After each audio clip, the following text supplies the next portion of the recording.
This episode of Destructoid is brought to you by Netflix. Go to netflix.com/Destructoid to get your free trial membership. Coming up on Destructoid, Elder Scrolls Skyrim, Alice, The Madness Returns, and Sonic, the Hedgehog, Destructoid.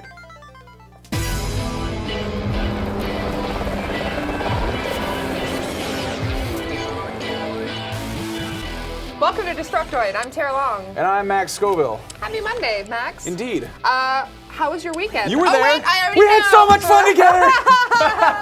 Max and I are friends outside of the show, you guys. Yeah, seriously. We went to the Cherry Blossom Festival at Japantown and got so drunk on Japanese wines. Oh, it was awesome. Oh my God. I feel like every weekend recap we do involves us getting drunk somehow. Well, yeah, that's because of weekends. I love weekends. I opened my messenger bag yesterday, and it was just like the bottom was just wasabi peas. Just nothing but that. sounds I wound up at a freaking pirate bar with Hamza. It was crazy. Crazy weekend. Your night got a little crazier than mine did. Yeah, I went sorry. home and was Yeah. boring. Anyway, let's get to the news. As we all know, tomorrow is Portal Kombat Tuesday because Portal 2 and Mortal Kombat are both coming out, but there are probably other releases too. Nick Chester, take it away.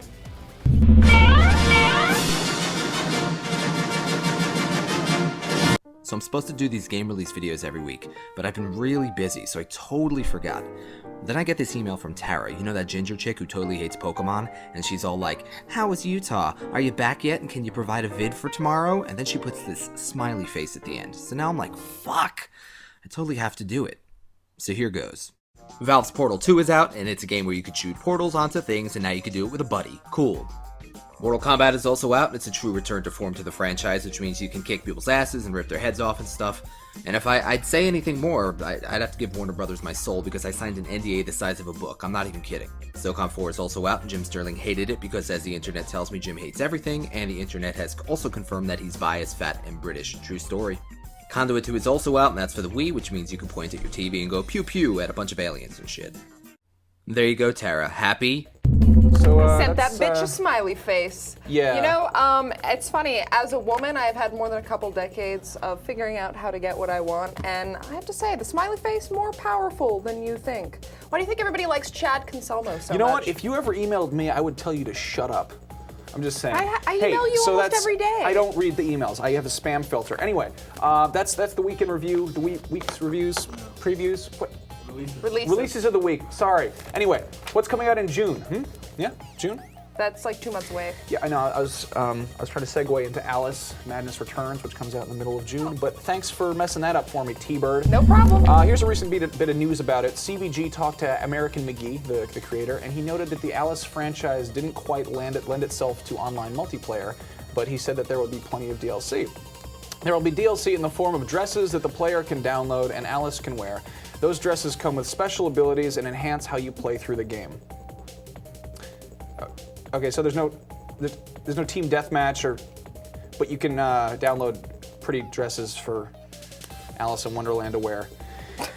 Yeah. Anyway, so I guess one kind of way of compensating for that is American McGee said something about how he wanted to include a code with the Alice Madness Returns so that players can download the first Alice game, which is cool because that came out like 11 years ago and it's probably hard to find a copy at GameStop. There's always a PC version. Actually, that's all there ever was. It was only for Mac and PC. So EA's not commenting on this right now, but they're talking about hopefully having like a console release of, the original one, with a code of the new one, which is nice. Nice. 2 games for the price of 1.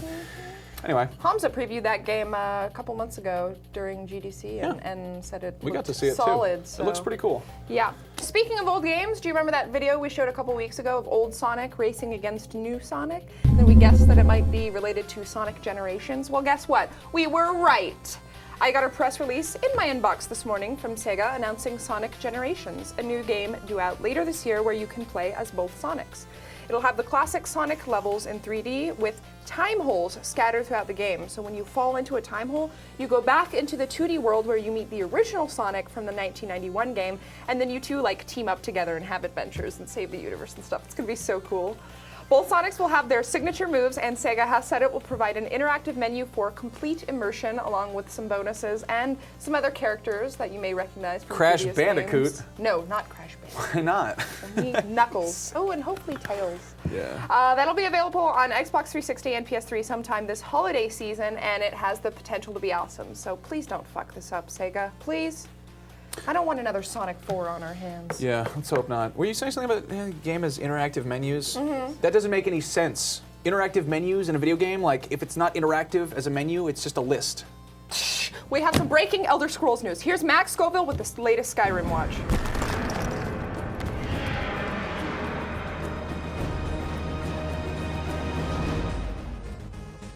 Hold on.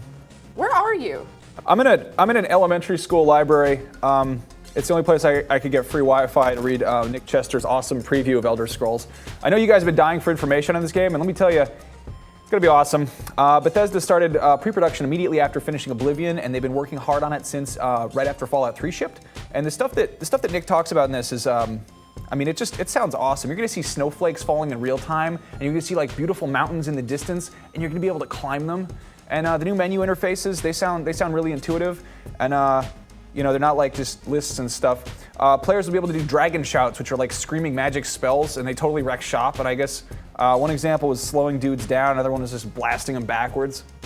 We got some really awesome new screenshots that show off some cool stuff. Here, check it out. Okay, this one. Hey, it's our good buddy Squid Bear, and oh, a Minotaur. And I'm guessing this guy is like the king of the snake people or something. Oh, and more Minotaurs. And look at it's a deep sea lanternfish. That's a dragon. You're an idiot, Max. Shit, I'm so bad at this. Anyway, I'm gonna go find one of those Eyewitness Kids books about fantasy creatures because I apparently don't know what a Minotaur is. While I'm doing that, you guys should go check out Nick's Elder Scrolls preview because it's got a ton of juicy details about the new game, and he wrote it on an actual Elder Scroll. Stop talking already. I have more important things to discuss. Thank you, Max. That was some amazing news. Actually, a lot of people probably wouldn't been waiting to hear about this preview. They're probably so. mad at me because I just like made up animals. Yeah, you probably just fucked everything up. Expect angry comments. Just do. Moving forward, we talk about ESRB ratings every so often on this show, mostly to make fun of them, because sometimes they include the words like pubic hair and dragon penis. Wait. What game has dragon penis in it? Elder Scrolls, I think, Okay, right? I'm pre-ordering that right now. According to the New York Times, starting today, all of the back-breaking human labor that goes into reviewing online games is being outsourced to a computer. For those of you who don't know how these ratings are determined, here's how it works. The reviewers don't actually play the game. Instead, they're given a DVD by the game's publisher that's supposed to include the raunchiest and most violent scenes in the game, and then they base their ratings off of that. So, with about 1,600 online games hitting the market now every year, this has proven to be simply too much work. So instead, the ESRB has found a solution that they say can mimic the ingrained cultural norms and predilections of the everyday American consumer. That solution comes in the form of a detailed digital questionnaire that publishers are going to have to fill out, listing every single bit of profanity, violence, nudity, pretty much anything that could be deemed offensive in their game. And when I say anything, I mean anything. Offensive language is apparently broken down into 6 subcategories, one of which is scatological vulgarities. Personal favorite of mine. The rating of the game is then determined by the publisher's answers to the questionnaire. So the ESRB is kicking off their efforts by focusing only on online games right now. So this will go in effect today for XBL, PSN, and the Wii and DSi shops. In the meantime, major retail games will still be evaluated by real people, and I will still giggle at the words dragon penis whenever possible. Oh my God, I love that organization. Spending all those dollars to go through and say what is inappropriate for children. Yeah, like children don't already know about dragon peni. Yeah, there's like forums for that kind of stuff. Anyway, let's take a word from our sponsor. With over 20 million members, Netflix is the world's largest subscription service, so you've probably heard of it. But let me refresh your memory about why it's so boss. As a Netflix Unlimited member, you can instantly watch thousands of streaming movies and TV shows on a variety of devices, including the Xbox 360, PS3, and the Wii. You can watch as many movies or shows as you want anytime for one low monthly price. And if you're not totally hung up on instant gratification, Netflix also sends physical DVDs through the mail. There are no late fees or due dates, and to return a DVD, you just have to drop it in a mailbox.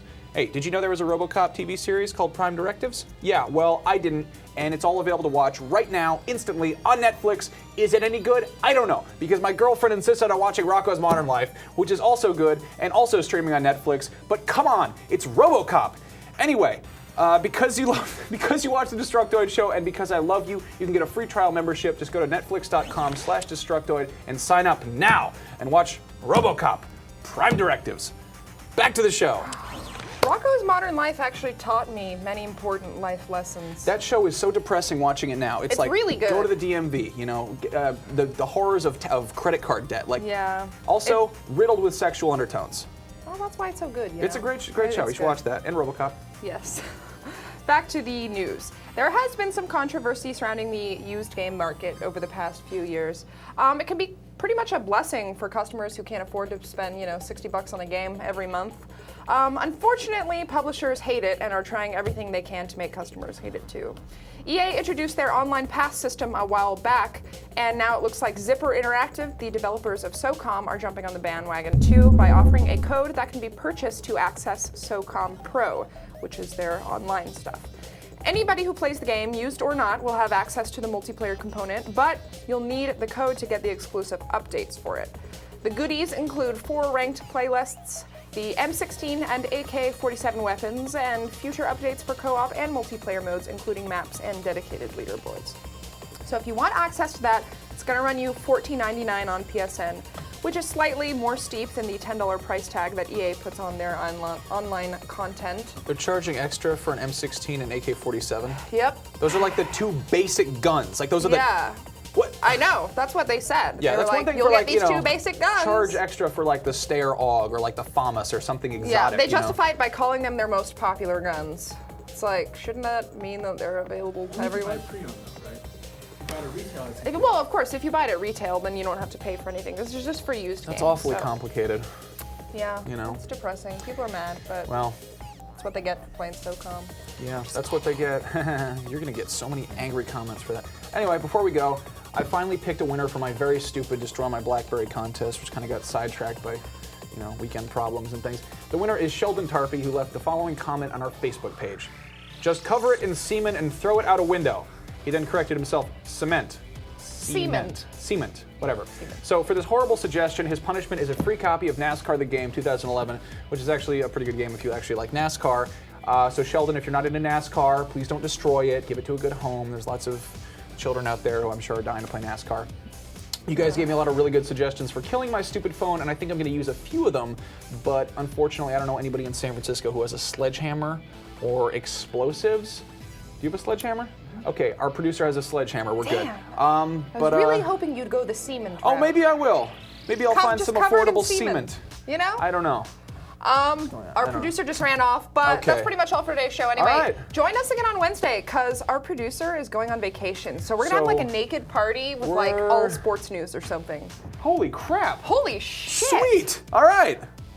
Did you just pull that out of your purse or something? Okay, well, I guess we have a sledgehammer. Anyway, I'll see you guys on Wednesday. You give me that. Why? All right, stay tuned to the credits for a video of us being drunk. Hey guys! Coming up on Destructoid, it's the fucking, somebody's behind here! God damn it! It's the Cherry Blossom Festival! I will do what I want!